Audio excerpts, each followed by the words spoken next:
134ನೇ ಈ ಜನ್ಮ ದಿನೋತ್ಸವದ ಅಂಗವಾಗಿ ನಾವೆಲ್ಲ ಕೂಡ ಇಲ್ಲಿ ಸೇರಿದ್ದೀವಿ. ಬಹುಶಃ ಈ ದೇಶವನ್ನ ಒಂದು ಪಕ್ಷ ಆಗಲಿ ಒಬ್ಬ ವ್ಯಕ್ತಿ ಆಗಲಿ ಇವತ್ತು ಆಳೋದಕ್ಕೆ ಸಂವಿಧಾನದಲ್ಲಿ ನಮಗೆ ಅವಕಾಶ ಮಾಡಿಕೊಟ್ಟಿರತಕ್ಕಂಥದ್ದು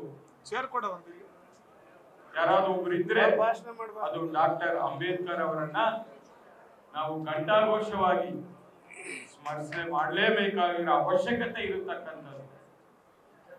ನಾವು ಏನೇ ಕಾನೂನು ತರಬೇಕಾಗಿದ್ರು ಕೂಡ, ಏನೇ ಕೆಲಸ ಮಾಡಬೇಕಾಗಿರೋ ಕೂಡ, ಸಂವಿಧಾನದಲ್ಲಿ ಇರತಕ್ಕಂಥ ಪ್ರಜಾಪ್ರಭುತ್ವವನ್ನು ಉಳಿಸಬೇಕಾಗಿದ್ರು ಕೂಡ ನಮ್ಗೆ ಇದಕ್ಕೆಲ್ಲದಕ್ಕೂ ಕೂಡ ದಾರಿ ಮಾಡಿಕೊಂಡಿರತಕ್ಕಂಥ ಮಹಾ ಚೈತನ್ಯ ಯಾರಾದ್ರೂ ಇದ್ರೆ ಅದು ಡಾಕ್ಟರ್ ಅಂಬೇಡ್ಕರ್ ಅಂತ ಹೇಳಿ ನಾವು ಘಂಟಾಘೋಷವಾಗಿ ಹೇಳಲೇಬೇಕಾಗ್ತದೆ. ಬಹುಶಃ ಇವತ್ತು ಹಲವಾರು ಪಕ್ಷಗಳು ನಮ್ಮ ರಾಷ್ಟ್ರವನ್ನ, ನಮ್ಮ ರಾಜ್ಯವನ್ನ ಆಳ್ತಾ ಇದೆ. ಅದಕ್ಕೆಲ್ಲದಕ್ಕೂ ಮೂಲ ಕಾರಣ ಸಂವಿಧಾನ. ಆ ಸಂವಿಧಾನದ ಅಡಿಯಲ್ಲೇ ಸಾಕಷ್ಟು ಕಾನೂನುಗಳನ್ನ ರಚನೆ ಮಾಡ್ತೀವಿ. ಕಾನೂನಲ್ಲಿ ಬಹಳಷ್ಟು ಬದಲಾವಣೆಗಳನ್ನ ತರ್ತೀವಿ. ಅದು ಅಸೆಂಬ್ಲಿ ಆಗ್ಲಿ, ಕೌನ್ಸಿಲ್ ಆಗ್ಲಿ, ರಾಜ್ಯಸಭಾ ಆಗ್ಲಿ, ಪಾರ್ಲಿಮೆಂಟ್, ಲೋಕಸಭಾ ಆಗ್ಲಿ, ಯಾವುದೇ ಮನೆ ಆಗ್ಲಿ, ಅಲ್ಲಿರತಕ್ಕಂಥ ಶಾಸಕರು, ಸಂಸದರು ಎಲ್ಲರೂ ಕೂಡ ಆ ಕಾನೂನು ಅಡಿಯಲ್ಲಿ ಕೆಲಸ ಮಾಡಬೇಕಾಗಿದ್ರೆ ಈ ಸಂವಿಧಾನ ಅನ್ನೋದನ್ನ ನಮ್ಗೆ ರೂಪಿಸ್ಕೊಟ್ಟಿರತಕ್ಕಂಥ ಈ ಅಂಬೇಡ್ಕರ್ ಅವರು ಇವತ್ತು ನಮ್ಮ ಕಣ್ಮುಂದೆ ಇಲ್ಲ ಅಂದ್ರೂ ಕೂಡ ಅವ್ರದೇ ಆದಂತ ಕೆಲವು ವಿಚಾರಗಳನ್ನ ನಾವು ನೆನಪು ಮಾಡಿಕೊಳ್ಳೇಬೇಕಾಗ್ತದೆ. ನಾವು ಅದರ ಅಡಿಯಲ್ಲಿ ಕೆಲಸ ಮಾಡುವಂತ ಎಲ್ಲ ಅವಕಾಶಗಳು ಕೂಡ ನಮ್ಮಂತ ಯುವಕರಿಗೆ ಸಿಕ್ಕಿರತಕ್ಕಂಥದ್ದು. ನಿಜವಾಗ್ಲೂ ಇದನ್ನ ನಾವು ಎಷ್ಟು ಹೇಳಿದ್ರು ಕೂಡ ಸಾಲದು. ಆಗ್ಲೇ ಬಹಳ ಜನ ಮಾತನಾಡ್ತಾ ಇದ್ರು. ಇವತ್ತು ಜಗಜೀವನ್ ರಾಮ್ ಅವ್ರನ್ನ ಕೂಡ ನೆನಪು ಮಾಡಿಕೊಳ್ಳೇಬೇಕಾಗಿದೆ. ಅಂಬೇಡ್ಕರ್ ಅವರು, ಜಗಜೀವನ್ ರಾಮ್ ಅವರು ಇಬ್ಬರೂ ಕೂಡ ನಮ್ಮ ಭಾರತ ದೇಶದ ದೊಡ್ಡ ಶಕ್ತಿ ಅಂತ ಹೇಳಿದ್ರೆ ತಪ್ಪಾಗಲಾರದು. ಅವರು ಕಂಡಂತ ಕನಸು ಸಮಾನತೆ, ನ್ಯಾಯ, ಧರ್ಮವನ್ನ ಎತ್ತಿಡಿಬೇಕು, ಎಲ್ಲರನ್ನ ಒಂದೇ ರೀತಿಯಲ್ಲಿ ನೋಡಬೇಕು ಅಂತ ಹೇಳಿ ಬಹಳಷ್ಟು ತಿಳುವಳಿಕೆ ಮೂಡಿಸುವಂತ ಕೆಲಸವನ್ನ ಅವರು ಮಾಡಿದ್ದಾರೆ. ಆದ್ರೆ ಇವತ್ತಿನ ಸರ್ಕಾರ, ಕಾಂಗ್ರೆಸ್ ಸರ್ಕಾರ, ಅವರ ಹೆಸರನ್ನ ಹೇಳಿ ಅವರು ಮಾಡಿರತಕ್ಕಂತ ಸಾಕಷ್ಟು ವಿಚಾರಗಳನ್ನ ಇವತ್ತು ಮರೆತು ಇವತ್ತು ಯಾವ ರೀತಿಯಲ್ಲಿ ಸರ್ಕಾರ ನಡೀತಾ ಇದೆ ಅಂತ ಹೇಳಿ ನಾವೆಲ್ಲ ಕೂಡ ನೋಡ್ತಾ ಇದ್ವಿ. ಚುನಾವಣೆ ಸಂದರ್ಭದಲ್ಲಿ ದಲಿತರ ಹೆಸರು ಹೇಳ್ಕೊಂಡು, SC ST ಗಳ ಹೆಸರು ಹೇಳ್ಕೊಂಡು ಚುನಾವಣಾ ಪ್ರಚಾರದಲ್ಲಿ ಅವರು ಯಾವ ತರ ಭಾಷಣ ಮಾಡಿದ್ರು, ಅಧಿಕಾರಕ್ಕೆ ಬಂದ ಮೇಲೆ SC ST ಗಳ ಹಣವನ್ನ, ಮೀಸಲಿಟ್ಟಿರತಕ್ಕಂತ ಹಣವನ್ನ ಯಾವ ರೀತಿ ದುರ್ಬಳಕೆ ಮಾಡಿಕೊಂಡು ಇವತ್ತು ಗ್ಯಾರಂಟಿಗೋಸ್ಕರ ಆ ಹಣವನ್ನ ಬಳಕೆ ಮಾಡ್ತಾರೆ. ಯಾಕಪ್ಪ ಈಗ ಮಾಡ್ತೀವಿ ಅಂತ ಹೇಳಿ ನಾವು ಪ್ರಶ್ನೆ ಕೇಳಿದ್ರೆ ಅದಕ್ಕೆ ಸರ್ಕಾರದಿಂದ ಉತ್ತರ ಬರಲ್ಲ. ಪಲಾಯನವನ್ನು ಮಾಡ್ತಾರೆ. ಎಲ್ಲೋ ಒಂದ್ ಕಡೆ ದಾರಿ ತಪ್ಪಿಸುವಂತ ಕೆಲಸವನ್ನ ಇವತ್ತಿನ ಸರ್ಕಾರ ಮಾಡ್ತಾ ಇದೆ. ಇದನ್ನ ಜನ ನೋಡ್ತಾ ಇದ್ದಾರೆ. ಬಹುಶಃ ಇದಕ್ಕೆಲ್ಲದಕ್ಕೂ ಕೂಡ ಜನ ಉತ್ತರವನ್ನ ಕೊಡುವಂತ ಸಮಯ ಕೂಡ ಬಹಳ ಹತ್ತಿರದಲ್ಲಿದೆ ಅಂತ ಹೇಳಿ ಈ ಸಂದರ್ಭದಲ್ಲಿ ನಾನು ಹೇಳಲಿಕ್ಕೆ ಬಯಸ್ತಾ ಇದ್ದೇನೆ.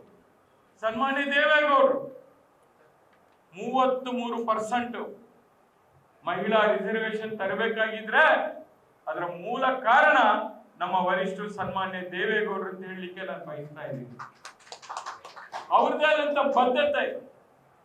ST ಮೀಸಲಾತಿ ತರಬೇಕಾಗಿದ್ರೆ ಡೆಲ್ಲಿಯಲ್ಲಿ ಪ್ರಧಾನಮಂತ್ರಿ ಇದ್ದಾಗ ಸನ್ಮಾನ್ಯ ದೇವೇಗೌಡರ ಕನಸು ಅವರ ಅವಧಿಯಲ್ಲಿ ಆಗಿರತಕ್ಕಂಥದ್ದು.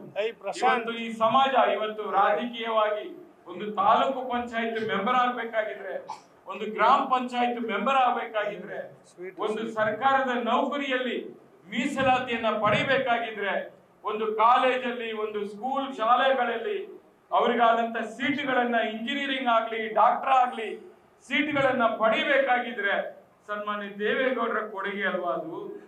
ಅದನ್ನ ನಾವು ಕೂಡ ಇವತ್ತು ಎಲ್ಲೋ ಒಂದ್ ಕಡೆ ಇವತ್ತಿನ ಯುವ ಸಮಾಜ ಇವತ್ತು ಡಿಜಿಟಲ್ ಯುಗದಲ್ಲಿ ನಾವು ಬದುಕ್ತಾ ಇದ್ದೀವಿ. ಆ ಡಿಜಿಟಲ್ ಬಂದ ನಂತರ ಹಿಂದಿನ ಕಾಲದಲ್ಲಿ ಏನೇನು ವರಿಷ್ಠರುಗಳು ಏನ್ ಮಾಡಿದ್ದಾರೆ ಅದನ್ನೆಲ್ಲವನ್ನು ಕೂಡ ಮರೆತು ಬಿಡ್ತಾ ಇದ್ದಾರೆ.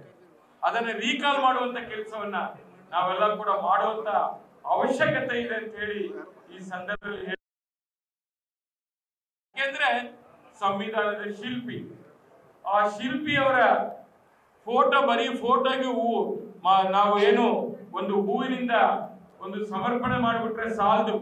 ಇವತ್ತು ಒಂದಿನ ಅವರ ಒಂದು ಜನ್ಮ ದಿನೋತ್ಸವನ ಆಚರಣೆ ಮಾಡಿದ್ರೆ ಸಾಲದು. 365 ದಿವಸಗಳ ಕಾಲ ಏನು ಮಹಾನ್ ಚೈತನ್ಯ ಕೆಲಸ ಮಾಡಿದ್ದಾರೆ, ಅವರ ಒಂದು ಆಚಾರ ವಿಚಾರ ಯಾವ ತರ ಇತ್ತು, ಅವರ ಒಂದು ವಿಚಾರಗಳಲ್ಲಿ ಏನೇನು ಅಂಶಗಳಿತ್ತು, ಅದನ್ನೆಲ್ಲ ನನಗೆಲ್ಲ ಗೊತ್ತಿದ್ರು ಕೂಡ ಒಂದ್ಸತಿ ನಾನು ರೀಕಾಲ್ ಮಾಡ್ಕೊಂತ ಇದ್ದೆ. ಓದ್ಬೇಕು, ಪುಸ್ತಕಗಳನ್ನ ತೆಗೆದು ಓದ್ಬೇಕು ನೀವೆಲ್ಲ ಕೂಡ. ಯಾರು ಹಿಂದಿನ ಯಾರು ಏನೇನ್ ಕೆಲಸ ಮಾಡಿದ್ದಾರೆ, ಅದು ಪುರಂದರದಾಸರು ಇರ್ಬೋದು, ಅಶೋಕ ಚಕ್ರವರ್ತಿ ಇರ್ಬೋದು, ಮಹಾತ್ಮ ಗಾಂಧಿಗಳಿರ್ಬೋದು, ಅಂಬೇಡ್ಕರ್ ಅವರು ಇರ್ಬೋದು, ಜಗಜೀವನ್ ರಾವ್ ಅವರು ಇರ್ಬೋದು, ಈ ತರ ಅನೇಕ ಗಣ್ಯ ವ್ಯಕ್ತಿಗಳು ನಮ್ ಮುಂದೆ ಇಲ್ಲ ಅಂದ್ರೂ ಕೂಡ ಅವ್ರು ಮಾಡಿರತಕ್ಕಂತ ಕೆಲಸಗಳು ನಮ್ ಕಣ್ಮುಂದೆ ಇರತಕ್ಕಂಥದ್ದು.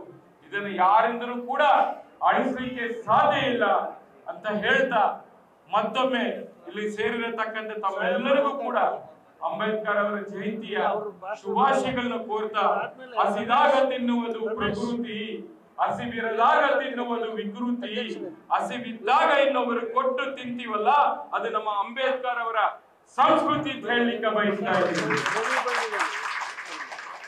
ಅಂತ ಒಂದು ಸಂಸ್ಕೃತಿಯನ್ನ, ಸಂಸ್ಕಾರವನ್ನ, ಪರಂಪರೆಯನ್ನ ಅಳಿಸಿ ಉಳಿಸಿ ಬೆಳೆಸುವಂತ ಕೆಲಸವನ್ನ ನಾವೆಲ್ಲರೂ ಕೂಡ ಸೇರಿ ಮಾಡೋಣ.